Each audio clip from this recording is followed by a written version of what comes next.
Salut à tous, j'espère que vous allez tous très bien. On se retrouve dans une nouvelle vidéo et on va analyser ensemble qu'est-ce qui nous attend cette semaine sur les marchés US. Et autant vous dire que cette première semaine du mois de décembre s'annonce très corsée et forcément va être volatile. Pourquoi? Parce que bien sûr, qui dit première semaine va être semaine de NFP. Et NFP, je vous le rappelle, mais c'est très suivi par la Réserve fédérale américaine et bien sûr, ça va fortement impacter les marchés US. Mais ça, on le verra dans un second temps. Donc en fait, dans cette vidéo, on va voir ensemble quelles vont être les données fondamentales que l'on va devoir suivre en tant que trader sur les marchés cette semaine. Donc là, comme toujours, vous le voyez, j'ai le calendrier économique de la semaine spécialement pour les marchés US et je les ai filtrés avec les données les plus impactantes pour ces différents marchés. Donc sur la journée de lundi, on a eu des news qui étaient importantes. On a commencé avec les PMI, donc PMI manufacturier et également le PMI manufacturier de l'ISM. Et vous le voyez ici, on est sorti au-dessus des prévisions qui avaient été établies par le consensus. Donc ça, c'est un fait intéressant par les marchés et on le voit, ça a fortement progressé en session US sur cette journée de lundi. Ensuite, sur la journée de mardi, on va faire très attention au rapport JOLTS. Pour les nouveaux qui nous rejoignent, en fait, le rapport JOLTS, c'est un rapport qui nous donne toutes les nouvelles offres d'emploi qui sont publiées aux États-Unis. Et en fait, ça peut nous donner des indications quant à la santé économique des États-Unis dans le secteur du marché du travail. Là, c'est vraiment axé marché du travail et de comprendre est-ce que le marché du travail est robuste ou bien est-ce qu'il est plus compliqué de trouver du travail.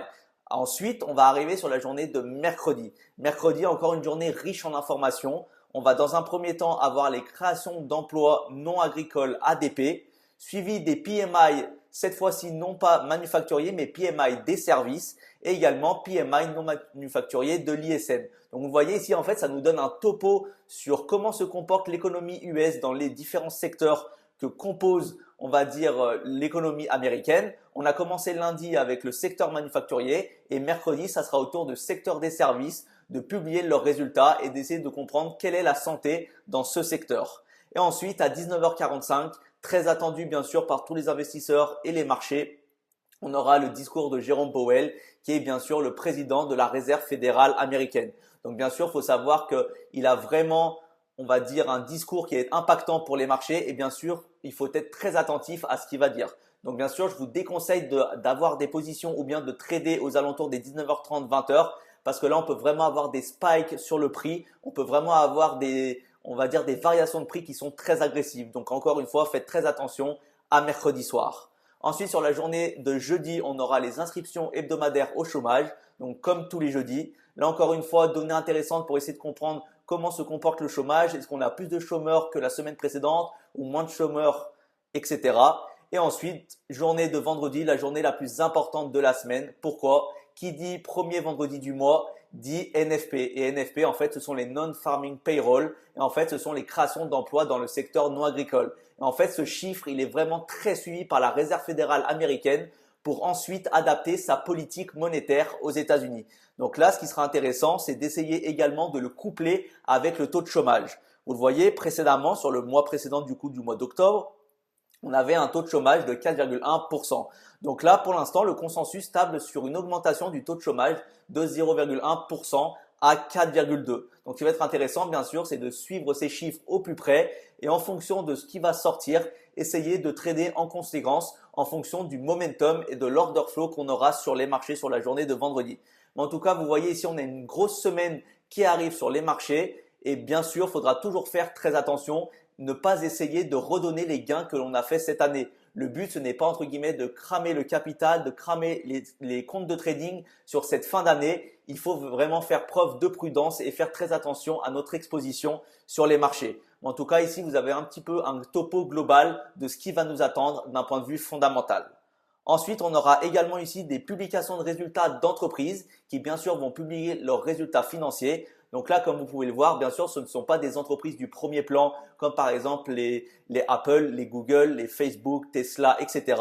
Mais c'est quand même à suivre, notamment avec la journée de mardi après la clôture de la session US. On aura notamment Salesforce, qui est le numéro 1 dans les logiciels de service client et de CRM. Sur la journée de mercredi, je pense que vous connaissez, mais on aura les résultats de Foot Locker ou encore de American Eagle. Et en fait, on va continuer comme ça jusqu'à vendredi pour clôturer cette semaine d'un point de vue publication de résultats d'entreprise. Donc là, maintenant qu'on a fait un petit peu le topo de cette semaine, ne pas oublier également qu'en fait, on va avoir le dernier meeting sur les taux d'intérêt directeurs de la Fed qui aura lieu le 18 décembre. Et donc, c'est toujours intéressant de garder ça en tête et de voir comment ça fluctue en fonction des données qui vont sortir sur les marchés financiers. Vous le voyez ici, on est actuellement entre ici le target rate, donc 4,50, 4,75. Et là, pour l'instant, on a 64% de probabilité d'avoir une baisse de taux de l'ordre de 25 points de base, la dernière baisse des taux de l'année. Et on a 35% de probabilité qu'on n'ait pas de changement sur les taux d'intérêt directeurs et qu'on soit au statu quo à 0% sur ce mois de décembre. Donc là, ce qui va être intéressant, bien sûr, c'est de voir les fluctuations qui vont arriver en fonction de, comme je vous l'ai dit, des données macroéconomiques qui vont sortir cette semaine.